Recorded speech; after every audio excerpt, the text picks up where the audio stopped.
पहला प्रश्न, यह मोह क्या है? उससे इतना दुख पैदा होता है, फिर भी वह छूटता क्यों नहीं?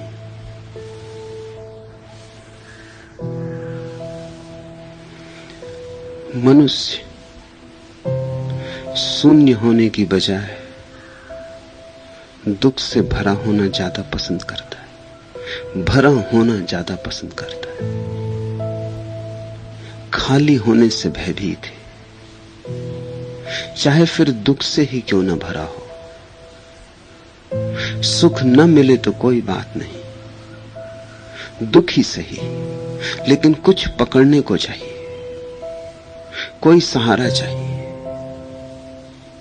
दुख भी न हो तो तुम शून्य में खोने लगोगे। सुख का किनारा तो दूर मालूम पड़ता है, दुख का किनारा पास। वहीं तुम खड़े हो, जो पास है उसी को पकड़ लेते हो कि कहीं खो न जाओ, कहीं इस अपार में लीन न हो जाओ। कहते हैं ना, डूबते को तिनके का सहारा। दुख तुम्हारा तिनका है, बचाने योग्य कुछ भी नहीं है। दुख ही पा रहे हो, लेकिन कुछ तो पा रहे हो ना, कुछ से कुछ सदा बेहतर। इसलिए जान जान के भी आदमी दुख को पकड़ लेता है। तुम जरा उस दिन की बात सोचो जब तुम्हारे भीतर कोई दुख ना बचे, कोई चिंता ना हो। तुम घबरा जाओगे, तुम सह न पाओगे, तुम उद्विग्न हो उठोगे, तुम बेचैन हो जाओगे, तुम कोई ना कोई दुख रच लोगे, तुम जल्दी ही कोई दुख पैदा कर लोगे। अगर वास्तविक ना होगा तो काल्पनिक पैदा कर लोगे। बिना दुख के तुम ना रह सकोगे। इसलिए भी कि बिना दुख के तुम होते ही नहीं, मैं ही दुख पर जीता है। जहां दुख गया मैं गया। अहंकार दुख का भोजन करता है। दुखी अहंकार में खून बन के बहता है, हड्डी मांस मज्जा बनता है। जहां दुख नहीं वहां तुम नहीं। इसलिए भी तुम दुख को पकड़ते हो कि इसी के सहारे तो तुम हो। तुमने कभी ख्याल किया, तुम अपने दुखों को बढ़ा चढ़ा के कहते हो, जितने होते हो उनसे बहुत बड़ा करके कहते हो। क्यों? दुख को बढ़ा के कहने में क्या सुख होता होगा? एक सुख होता है कि बड़े दुख के साथ अहंकार बड़ा होता है। छोटी मोटी बीमारियां छोटे मोटे लोगों को होती, बड़ी बीमारियां बड़े लोगों को होती। छोटे मोटे दुख, दो कौड़ी के दुख कोई भी भोग लेता है, तुम महंगे दुख भोगते हो। तुम्हारे दुख बहुत बड़े, तुम दुखों का पहाड़ ढोते हो। तुम कोई छोटे मोटे दुख से नहीं दबे हो, तुम पर सारी दुनिया की चिंताओं का बोझ है। तुम अपने दुखों को बढ़ा करके बताते हो, तुम बढ़ा चढ़ा के बात करते हो। अगर कोई तुम्हारे दुख को छोटा करने की कोशिश करे तो तुम उससे नाराज होते, तुम उसे कभी क्षमा नहीं करते। आदमी बहुत अद्भुत है। तुम अपने दुख की कथा कह रहे हो और कोई उदास होकर सुने या उपेक्षा करे तो तुम्हें चोट लगती है कि मैं अपने दुख कह रहा हूं और तुम सुन नहीं रहे हो। तुम्हें चोट इस बात से लगती है कि तुम मेरे अहंकार को स्वीकार नहीं कर रहे हो। मैं इतने दुखों से दबा जा रहा हूं, तुम्हें इतनी भी फुर्सत नहीं। दुख के द्वारा तुम दूसरों का ध्यान आकर्षित करते हो, और अक्सर ये तरकीब मन में बैठ जाती, गहरी बैठ जाती कि दुख से ध्यान आकर्षित होता है। बचपन से ही सीख लेते हैं, छोटे छोटे बच्चे सीख लेते हैं। जब वो चाहते हैं मां का ध्यान मिले, पिता का ध्यान मिले, लेट जाएंगे बिस्तर पे कि सिर में दर्द है। स्त्रियों ने तो सारी दुनिया में ये कला सीख रखी। मैं अनेक घरों में मेहमान होता था, मैं चकित होकर देखता था कि पत्नी ठीक थी, प्रसन्न थी, मुझसे ठीक ठीक बात कर रही थी। उसके पति आए और वो लेट गई, उसके सिर में दर्द है। पति से ध्यान को पाने का यही उपाय है। सिर में दर्द हो तो पति पास बैठता है, सिर में दर्द ना हो तो कौन किसके पास बैठता है। और हजार काम है। और एक बार तुमने ये तरकीब सीख ली कि दुख से ध्यान आकर्षित होता है, तो आदमी कुछ भी कर सकता है। तुम्हारे ऋषि मुनि जो उपवास करके अपने को दुख दे रहे हैं, इसी तर्क का उपयोग कर रहे हैं जो स्त्रियां हर घर में कर रही हैं, बच्चे हर घर में कर रहे हैं। किसी ने 30 दिन का उपवास कर लिया, तुम चले दर्शन करने, उसने दुख पैदा कर लिया है, उसने तुम्हारे ध्यान को आकर्षित कर लिया, अब तो जाना ही होगा। ऐसे और 1000 काम थे, दुकान थी, बाजार था, लेकिन अब मुनि महाराज ने 30 दिन का उपवास कर लिया, तो अब तो जाना ही होगा। भीड़ बढ़ने लगती, लोग कांटों पे लेटे, सिर्फ इसीलिए कि कांटों पे लेटे तभी तुम्हारी नजरें उन पे पड़ती।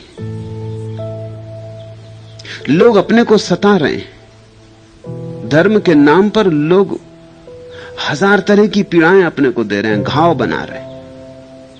जब तक तुम्हारे मुनि महाराज बिल्कुल सूख के हड्डी हड्डी ना हो जाएं, जब तक तुम्हें थोड़ा उन पे मांस दिखाई पड़े, तब तक तुम्हें शक रहता है कि अभी मजा कर रहे हैं,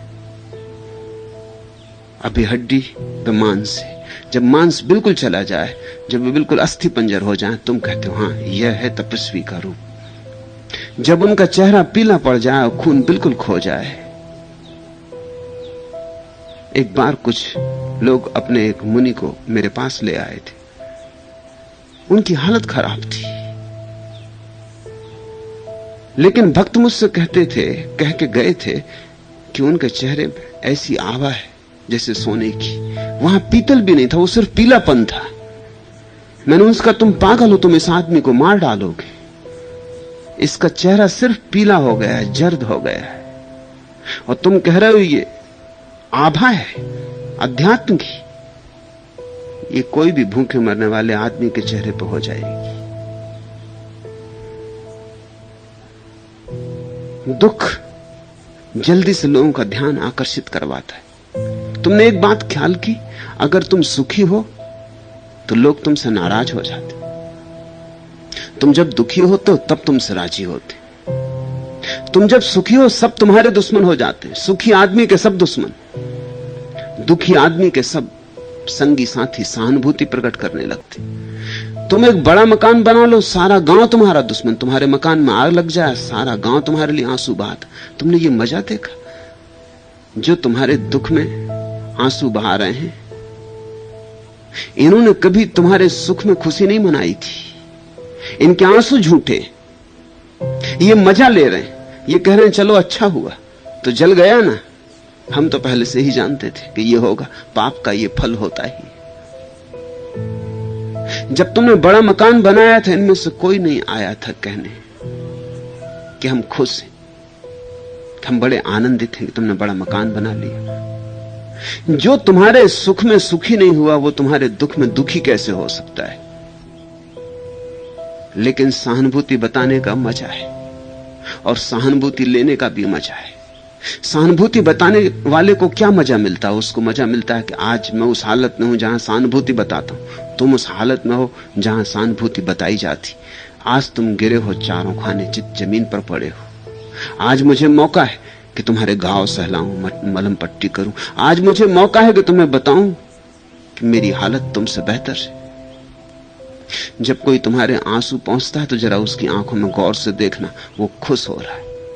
वो ये खुश हो रहा है कि चलो एक तो मौका मिला, नहीं तो अपनी ही आंखों के आंसू दूसरे पहुंचते रहे जिंदगी भर। आज हम किसी और के आंसू पहुंच रहे हैं, और कम से कम इतना अच्छा है कि हमारी आंख में आंसू नहीं, किसी और की आंख में आंसू है, हम पहुंच रहे हैं।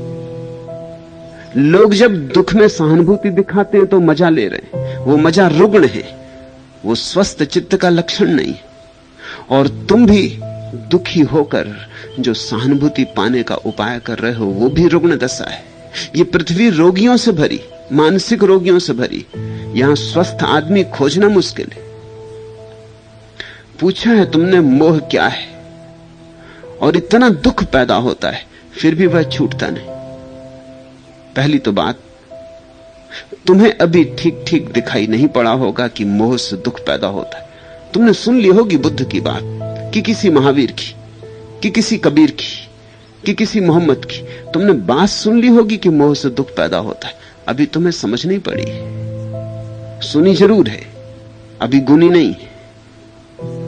विचार तुम्हारे मन में पड़ गया है, विचार के कारण प्रश्न उठने लगा है।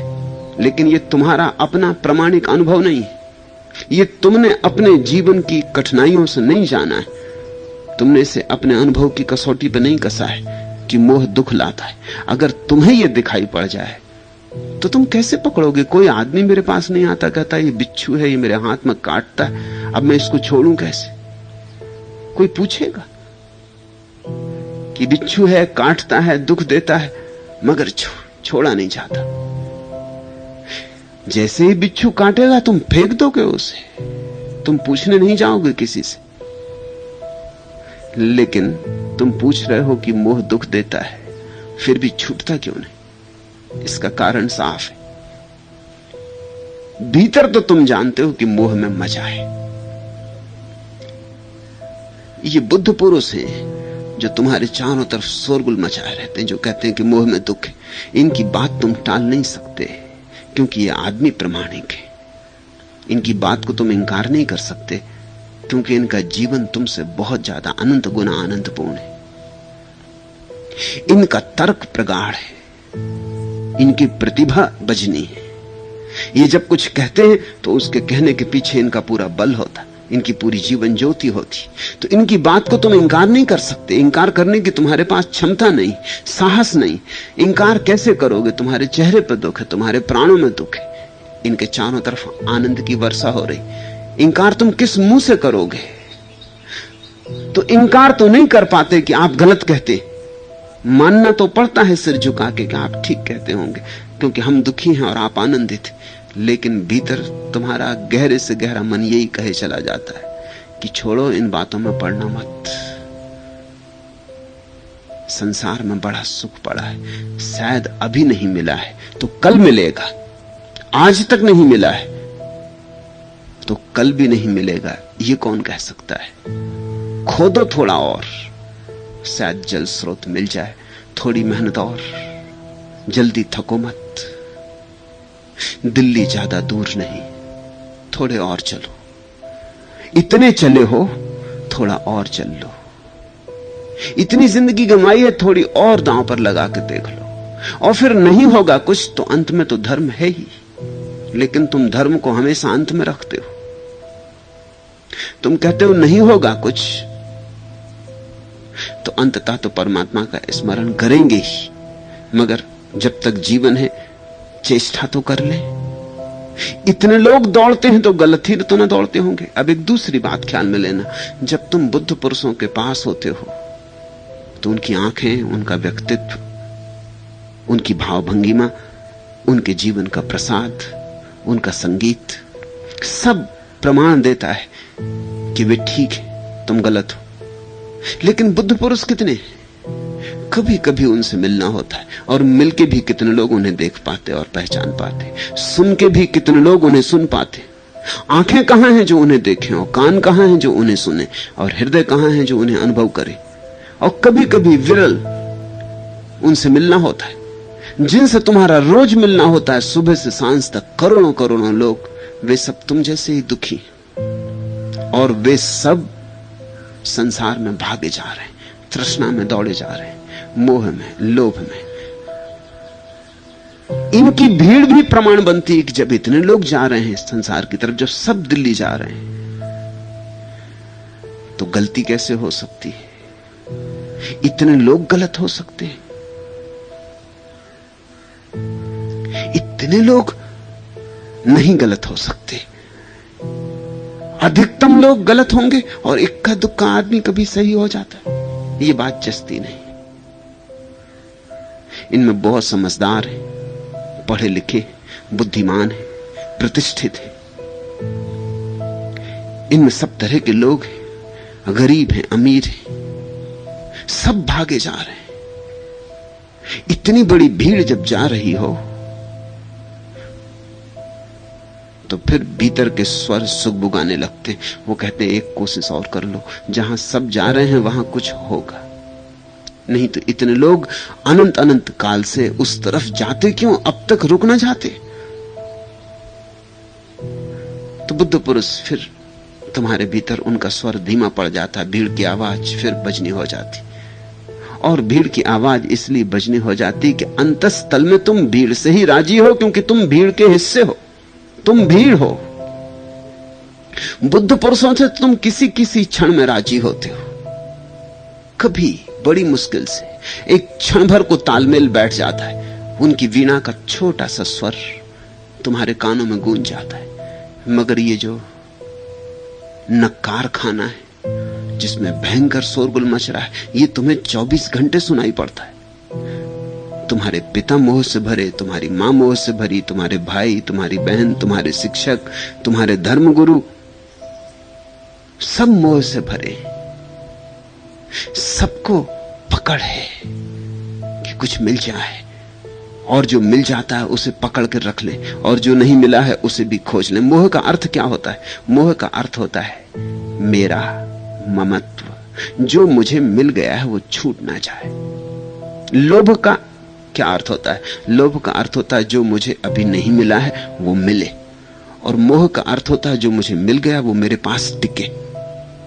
ये दोनों एक ही पक्षी के दो पंख हैं। उस पक्षी का नाम है तृष्णा, वासना, कामना।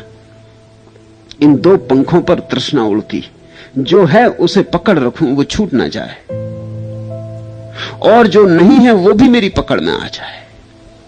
एक हाथ में जो है उसे संभाले रखूं, और एक हाथ उस पर फैलाता रहूं जो मेरे पास नहीं। मोह लोभ की छाया है, क्योंकि अगर उसे पाना है जो तुम्हें नहीं मिला है, तो उसको तो पकड़ कर रखना ही होगा जो तुम्हें मिल गया है। समझो कि तुम्हारे पास 5 लाख रुपए हैं और तुम 50 लाख चाहते हो। अब 50 लाख अगर चाहिए तो ये 5 लाख खोने नहीं चाहिए, क्योंकि इन्हीं के सहारे 50 लाख मिल सकते। अगर ये खो गए तो फिर 50 लाख का फैलाव नहीं हो सकेगा। धन धन को खींचता है, पद पद को खींचता है। जो तुम्हारे पास है उसमें बढ़ती हो सकती, लेकिन अगर इसमें कमती होती चली जाए तो फिर जो तुम्हें नहीं मिला है उसको पाने की आशा टूटने लगती। तो जो है उसे जमा के पैर खड़े रहो, और जो नहीं है उसकी तरफ हाथों को बढ़ाते रहो। इन्हीं दो के बीच आदमी खिंचा खिंचा मर जाता है। ये दो पंख वासना के, और यही दो पंख तुम्हें नरक में उतार देते। वासना तो उड़ती है इनके द्वारा, तुम भ्रष्ट हो जाते हो, तुम नष्ट हो जाते हो। लेकिन यह अनुभव तुम्हारा अपना होना चाहिए।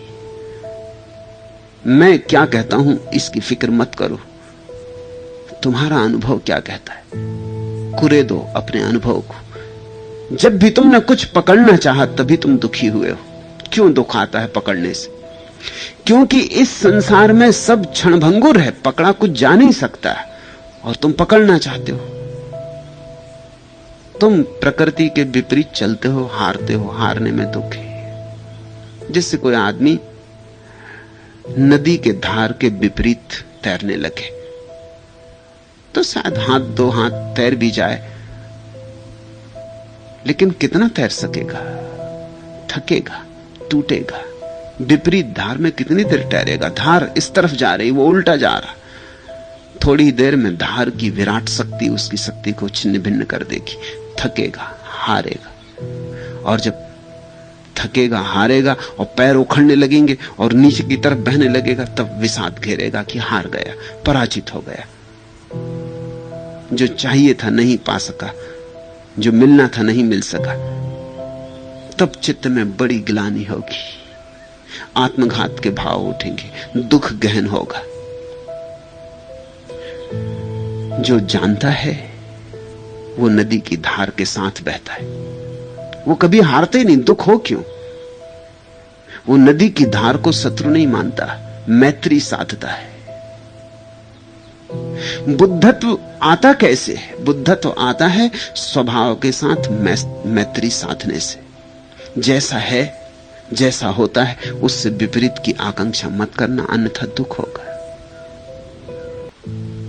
जान के हम विपरीत की आकांक्षा करते। तुम सोचते हो जो मुझे मिला, समझो कि तुम जवान हो, तो तुम सोचते हो सदा जवान रह जाऊं। तुम क्या कह रहे हो? थोड़ा आंख उठा कर देखो।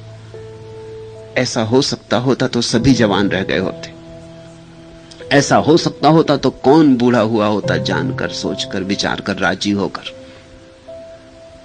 हर जवान रुक जाना चाहता है कि बूढ़ा ना हो जाऊं, लेकिन हर एक को बूढ़ा होना पड़ेगा। धार बही जाती। ये पानी के बबूलों जैसा जीवन रोज बदलता जाता है, यहां कुछ भी स्थिर नहीं। तो जब बुढ़ापा आएगा और उसके पहले कदम तुम सुनोगे, दुख होगा कि हार गया। हारे इत्यादि कुछ भी नहीं, जीत की आकांक्षा के कारण हार का ख्याल पैदा हो रहा है। ये भ्रांति इसलिए बन रही क्योंकि तुम जवान रहना चाहते थे और प्रकृति किसी चीज को ठहरने नहीं देती। प्रकृति बहाव है और तुमने प्रकृति के विपरीत कुछ चाहा था जो संभव नहीं है, संभव नहीं हो सकता है, न हुआ है न कभी होगा।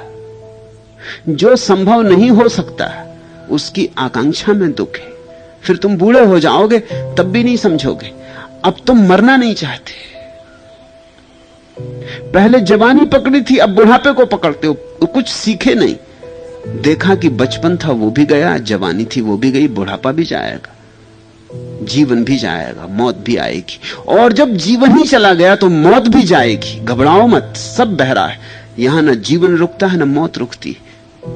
इस प्रवाह को जो सहज भाव से स्वीकार कर लेता, जो रत्ती भर भी इससे संघर्ष नहीं करता, जो कहता है जो हो मैं उससे राजी हूं, जैसा हो उससे मैं राजी हूं। कभी धन हो तो धन से राजी हूं, और कभी दरिद्रता आ जाए तो दरिद्रता से राजी हूं। कभी महल मिल जाए तो महल में रह लूंगा, कभी महल खो जाए तो उनके लिए रोता नहीं रहूंगा, लौट के पीछे देखूंगा नहीं। जो होगा जैसा होगा उससे अन्यथा मेरे भीतर कोई कामना ना करूंगा। फिर कैसा दुख, फिर दुख असंभव है। आज तुम एक स्त्री से मिले, प्रेम में पड़ गए, विवाह कर लिया, अब तुम सोचते हो ये स्त्री खो ना जाए। एक दिन पहले ये तुम्हारी स्त्री नहीं थी, कहीं ये खो ना जाए, कहीं ये प्रेम टूट ना जाए, कहीं ये संबंध बिखर ना जाए। जो बना है बिखरेगा, बनती ही चीजें बिखरने को हैं। यहां कुछ भी शाश्वत नहीं है, यहां सिर्फ झूठी और मुर्दा चीजें शाश्वत होती। कागज का फूल देर तक टिक सकता, असली फूल देर तक नहीं टिकता। इसी डर से कि कहीं प्रेम खो न जाए, लोगों ने प्रेम करना बंद कर दिया और विवाह करना शुरू किया। विवाह कागज का फूल है, प्लास्टिक का फूल है। प्रेम गुलाब का फूल है, सुबह खिला सांझ मुरझा जाए, कुछ पक्का नहीं। जो जीवंत है वो जीवंत ही इसीलिए है कि बह रहा है, बहने में जीवन है, जीवन में बहाव है। जो ठहरा हुआ है, एक पत्थर पड़ा है गुलाब के फूल के पास ही, वो सुबह भी पड़ा था, सांझ भी पड़ा होगा, कल भी पड़ा होगा, परसों भी पड़ा होगा, सदियां बीत गई और सदियों तक पड़ा रहेगा। और ये गुलाब का फूल सुबह खिला और सांझ मुरझा गया। ये सोच के कि गुलाब का फूल मुरझा जाएगा, तुमने पत्थर की पूजा करनी शुरू कर दी। आदमी खूब अद्भुत है, पत्थर की मूर्तियों पर फूलों को चढ़ाता है। फूलों की मूर्तियों पर पत्थर को चढ़ाओ तो समझ में आता है, लेकिन पत्थर की मूर्ति में स्थिरता मालूम होती, स्थिरता मालूम होती।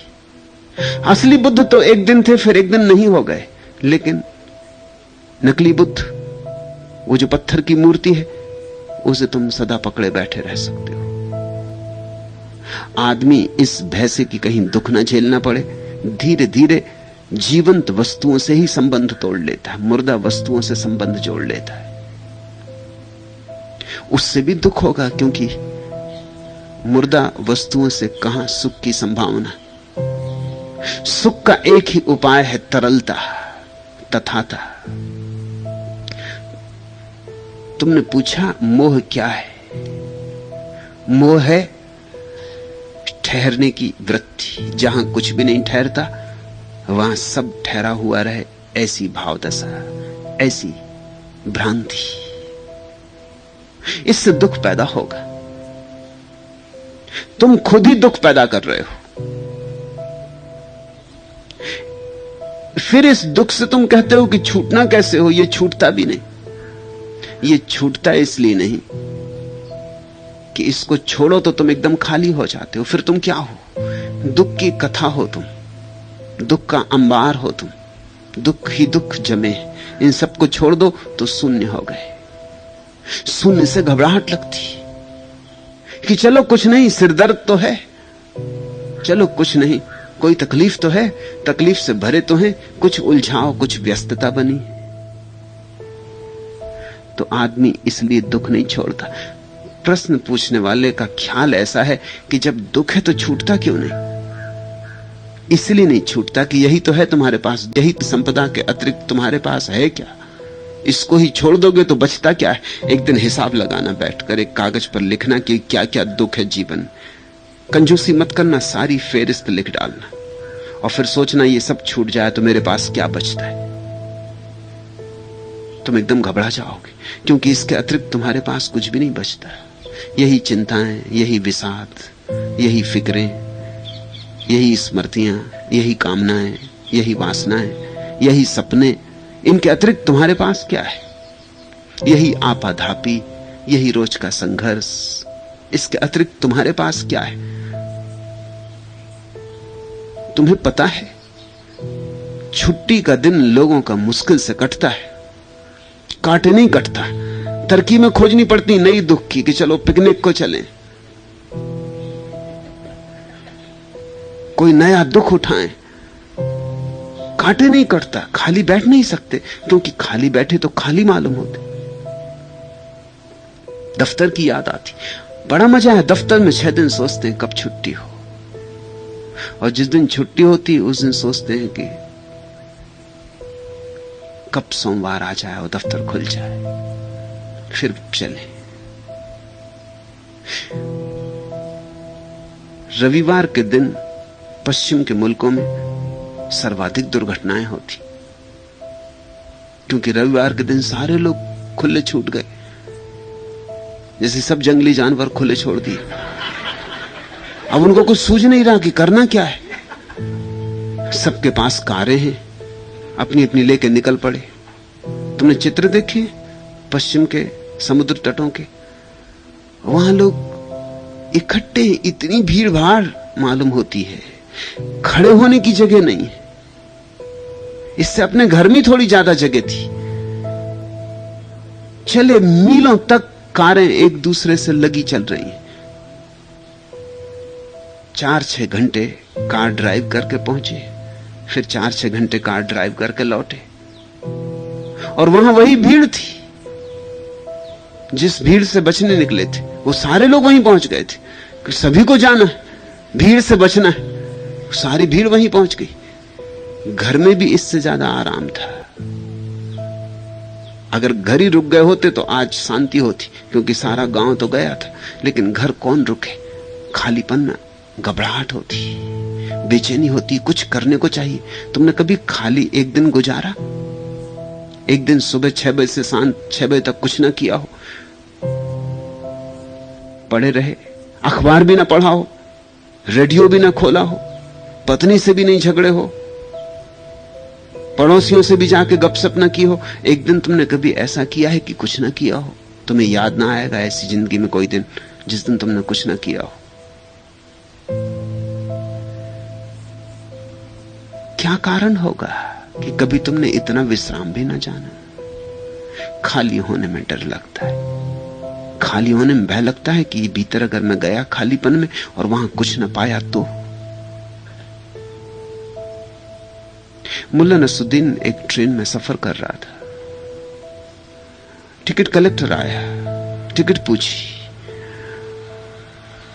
मुल्ला बहुत से खीसे बना रखा है, कमीज में भी, कोट में भी, अचकन में भी, सब में कई खीसे और चीजें भरे रहता। एक खीसा उल्टा, दूसरा उल्टा, सब खीसे उल्टा, मगर एक कोट के खीसे को नहीं छू रहा है। सब में देख लिया, टिकट नहीं मिल रही। आकर उस टिकट कलेक्टर ने कहा कि महानुभाव, आप इस खीसे को नहीं देख रहे कोट के? उसने कहा उसको नहीं देख सकता, अगर उसमें न मिली तो फिर मारे गए। वही तो एक आशा है कि शायद वहां हो। उस खीसे की तो बात ही मत उठाना। फिर अपने दूसरे खीसों में टटोलने लगा। तुम बाहर टटोलते रहते हो क्योंकि तुम डरते हो अगर भीतर खोजा और वहां भी ना पाया, फिर क्या होगा? फिर गए काम से। इसलिए आदमी बाहर दौड़ता है, खूब दौड़ धूप करता है। मोह यानी बाहर बाहर बाहर। व्यस्तता अर्थात बाहर। अव्यस्त हुए, खाली हुए, विराम आया तो भीतर जाना पड़ेगा, और तो जाने कोई जगह नहीं बचती। बाहर से ऊर्जा उलझी थी, सुलझ गई तो कहां जाएगी? लौटेगी अपने घर पर। जैसे पंछी उड़ा उड़ा और थक गया तो लौट आता अपने नीड़ में, ऐसे ही तुम अगर बाहर कोई उलझन न पाओगे तो कहां जाओगे? लौट आओगे अपने नीड़ में। और डर लगता है कि वहां अगर सन्नाटा हुआ, वहां अगर कोई ना मिला, अगर वहां कुछ भी ना हुआ। सुनते हैं कि वहां परमात्मा का वास है, जरूर होगा, मानते हैं कि होगा, मगर देखते नहीं। अगर ना हुआ तो सुनते हैं वहां परम आनंद की वर्षा हो रही, सुनते हैं मगर देखा नहीं कभी, क्योंकि देखा और अगर ना हुआ तो फिर तो जीवन बिल्कुल ही निराश हो जाएगा। बाहर तो है ही नहीं और अब भीतर भी नहीं, फिर तो जीने का क्या कारण रह जाएगा? फिर तो आत्मघात के सिवाय कुछ भी ना सूझेगा। इस घबराहट से आदमी उलझा रहता। पुराने मोह कट जाते, नए मोह बना लेता है। पुरानी झंझटें छूट जाती, नई झंझटें बना लेता है। पुरानी खत्म ही नहीं हो पाती, उसके पहले ही नए के बीज बो देता कि कहीं ऐसा ना हो कि कुछ ऐसी घड़ी आ जाए कि खाली छूट जाऊं, पुरानी झंझट खत्म, नई है नहीं, अब क्या करूं? और आश्चर्य तुम्हें होगा ये जानकर कि जो इस भीतर की शून्यता को जानता है वही सुख को जानता है, और तो सब दुख ही दुख है। जो इस शून्य होने को राजी है वही पूर्ण हो पाता है, और तो सब खाली के खाली रह जाते। ये तुम्हें बड़ा उल्टा लगेगा। जो खाली होने को राजी है वो भर जाता है, और जो खाली होने को राजी नहीं है वो सदा के लिए खाली रह जाता है। जीसस ने कहा, धन्य है वे जो खोएंगे, क्योंकि जिन्होंने खोया उन्होंने पाया, और जिन्होंने बचाया उन्होंने सब गंवाया। इसलिए तुम दुख नहीं छोड़ते। कुछ तो है मुट्ठी में, दुखी सही, मुट्ठी तो बंधी है, भ्रांति तो बनी है। बुद्ध का सारा संदेश यही है, सारे बुद्धों का संदेश यही है कि खोलो मुट्ठी। बंधी मुट्ठी खाली है। संसारी तो उल्टी बात कहते हैं, वो कहते हैं बंधी मुट्ठी लाख की, खुली के खाक की। बुद्ध कहते हैं खोलो मुट्ठी। बंधी मुट्ठी खाक की, खोली तो लाख की। खोलो मुट्ठी, सब खोल डालो और एक बार आर पार झांक लो। कुछ बंद मत रखो, कोई जेब डर के कारण छोड़ो मत। सब ही देख लो, चुकता देख लो, पूरा देख लो। उसी देखने में, उसी देखते देखते तुम्हारा जीवन रूपांतरित हो जाता है। जिसने अपने भीतर के शून्य का साक्षात्कार कर लिया उसने पूर्ण का साक्षात्कार कर लिया, क्योंकि शून्य और पूर्ण एक ही सिक्के के दो पहलू। जो एक तरफ से शून्य मालूम होता है वही दूसरी तरफ से पूर्ण है। शून्य मालूम होता है क्योंकि तुम संसार को पकड़े हो, तुम एक तरह का ही भराव जानते हो, सांसारिक भराव, वो वहां नहीं है, इसलिए तुम्हें भ्रांति होती है कि भीतर शून्य है। जब तुमने सांसारिक भराव छोड़ दिया और तुमने भीतर झांका, तब तुम्हें दूसरी बात पता चलेगी कि ये शून्य नहीं है, ये मेरी सांसारिक पकड़ के कारण शून्य मालूम होता था। यहां संसार नहीं है इसलिए शून्य मालूम होता था, यहां परमात्मा है। मैं एक बहुत बड़े अमीर के घर में मेहमान हुआ। अमीर थे और जैसे अक्सर अमीर होते हैं, कोई सौंदर्य बोध नहीं था। जो नया दुनिया में मिलता है, सारी दुनिया में यात्रा करते रहते थे, सब खरीद लाए थे, जहां जो मिले वो ले आते थे। उनका घर एक कबाड़ खाना था। जिस कमरे में मुझे ठहराया उसमें संभल के चलना पड़ता था, इतनी चीजें उसमें भर रखी थी, सब कुछ था उसमें।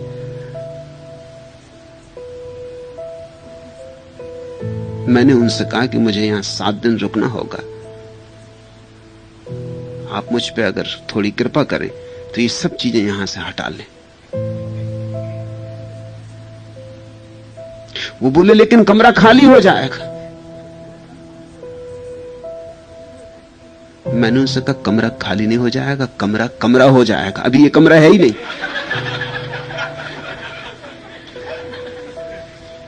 अभी यहां से चलना भी पड़ता तो संभल के निकलना पड़ता, ये कोई कमरा है? इसमें स्थान ही नहीं है, इसमें रहने की जगह नहीं है, इसमें अवकाश नहीं। कमरे का तो मतलब होता है जहां अवकाश हो, जहां रहने की जगह हो, जहां रहा जा सके। कमरे का मतलब होता है जहां रहा जा सके। यहां तो रह ही नहीं सकता कोई, यहां रिक्तता तो बिल्कुल नहीं है। और रिक्तता के बिना कैसे रहोगे? रिक्तता में ही रहा जाता है। इसलिए तो सारा अस्तित्व आकाश में रहता है, क्योंकि आकाश यानी शून्य, आकाश यानी अवकाश, जगह देता है। पृथ्वी हो, चांद हो, तारा हो, सूरज हो, लोग हो, वृक्ष हो, सबको जगह देता है। आकाश शून्य नहीं है, आकाश पूर्ण है, लेकिन उसकी पूर्णता और ढंग की। खैर, मैं उनका मेहमान था, राजी तो वो बहुत नहीं थे, लेकिन अब मुझे वहां 7 दिन रहना था। मैं भी राजी नहीं था उस कबाड़ खाने में रहने को, तो उन्हें मजबूरी में सब निकालना पड़ा। बड़े बेमन से उन्होंने निकाला। निकाल के पूछते थे अब इतना रहने दें, इसको भी ले जाओ।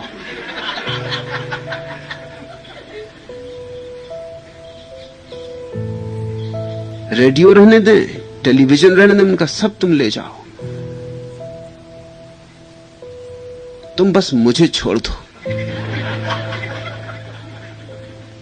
और तुम भी ज्यादा यहां मत आना जाना। ले गए बेमन से। उनको बड़ी उदासी लग रही थी, वो बड़े सोच भी रहे होंगे कि मैं भी कैसा नासमझ आदमी आ गया घर में। उन्होंने शायद मेरे आने की वजह से और चीजें वहां रख दी होंगी, उन्होंने तैयारी की थी।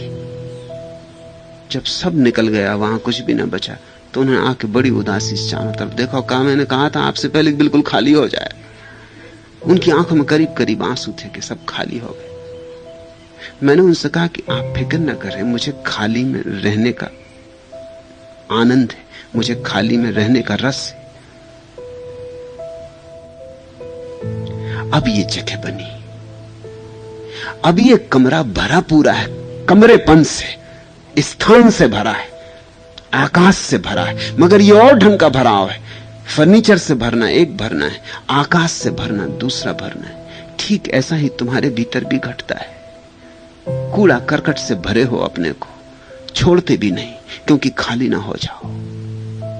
छोड़ोगे तभी तुम पहचानोगे कि तुम्हारे खाली करते करते ही जो उतर आता है आकाश तुम्हारे भीतर, वही तुम्हारी वास्तविकता है। उसे निर्वाण कहो, परमात्मा कहो, जो नाम देना हो वह नाम दो।